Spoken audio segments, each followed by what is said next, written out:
नमस्कार दोस्तों, आज मैं फिर हाजिर हूँ आपके सामने। आज हम किसी नए विषय पर बात करेंगे। 25 मार्च जो गुजरा है हमारे बीच से, ये एक अमर स्वतंत्रता सेनानी का बलिदान दिवस है। आइए हम उनके बारे में कुछ बातें करते हैं। 26 अक्टूबर 1890 को इलाहाबाद में एक बच्चे का जन्म होता है जिसके पिताजी प्रधानाध्यापक थे। गणेश शंकर नाम था उनका। उन्होंने इलाहाबाद में अपनी पढ़ाई शुरू की और तब से ही उनके अंदर पत्रकारिता का जुनून सवार हो गया। प्रारंभिक पढ़ाई कंप्लीट करने के बाद पत्रकारिता के जुनून में डूब गए।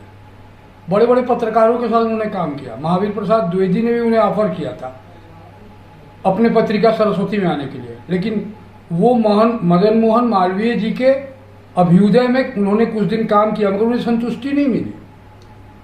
वो तो क्रांति के यज्ञ में अपना हवन देना चाहते थे।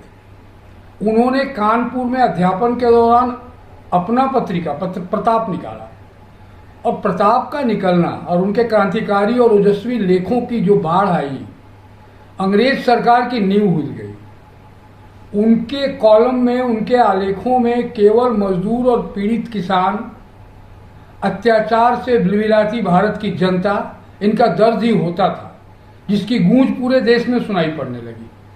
अंग्रेज आतंकित हो गए। अंग्रेजों ने देखा भाई कोई तो हथियार से लड़ता है मगर ये तो कलम से लड़ रहा है, और काफी तीखी प्रतिक्रिया हुई अंग्रेजों के खिलाफ इनके लेखों को पढ़कर।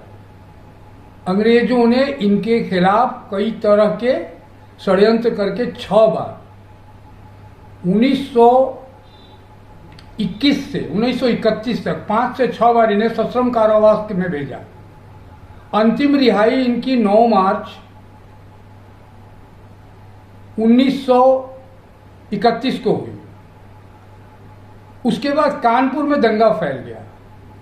विद्यार्थी जी पूरा जीवन धर्मांधता के खिलाफ भी बोलते रहे, और जब सांप्रदायिक दंगा फैला अंग्रेजों के भड़काने से, धार्मिक भावनाओं को भड़काने से, तो विद्यार्थी जी से रहा नहीं गया।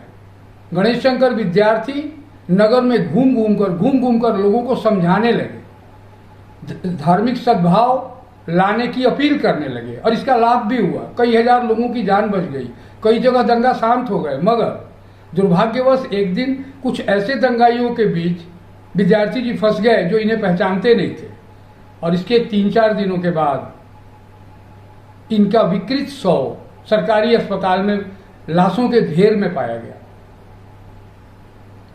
31 मार्च, मैं भूल बोल गया, 23 मार्च 1931 को भगत सिंह को फांसी हुई, सुखदेव और राजगुरु को फांसी हुई, और ठीक 2 दिन के बाद 25 मार्च 1931 को विद्यार्थी जी भी हमसे दूर चले गए। देखिए, भगत सिंह की शहीदी मनाई जाती है, विद्यार्थी जी को हम भूल जाते हैं। स्वाधीनता आंदोलन में कई ऐसे लोग हैं जिन्होंने उस यज्ञ में अपने को होम कर दिया है। हम कुछ नामचीन क्रांतिकारियों को याद करते हैं, महान थे वे। भगत सिंह तो प्रतिनिधि थे क्रांतिकारियों के, प्रतिनिधि नाम है वो, मगर विद्यार्थी जी को हम कमतर क्यों आके, हम क्यों भूलें? क्या हमारा कर्तव्य नहीं कि हम आने वाली पीढ़ियों को गणेश शंकर विद्यार्थी से परिचित कराएं? यही मंशा इस एपिसोड को लाने के लिए मुझे प्रेरित की। अंत में कहते हैं ना ऐसे लोगों के बारे में कि बिछुड़े तुम इस अदा से कि रुत ही बदल गई, बिछड़े तुम इस अदा से कि रुत ही बदल गई, वो शख्स क्या गया वतन वीरान कर गया। उन्हीं को श्रद्धांजलि अर्पित करते हुए, आप सबों से दोबारा मिलने की वादा करते हुए, धन्यवाद।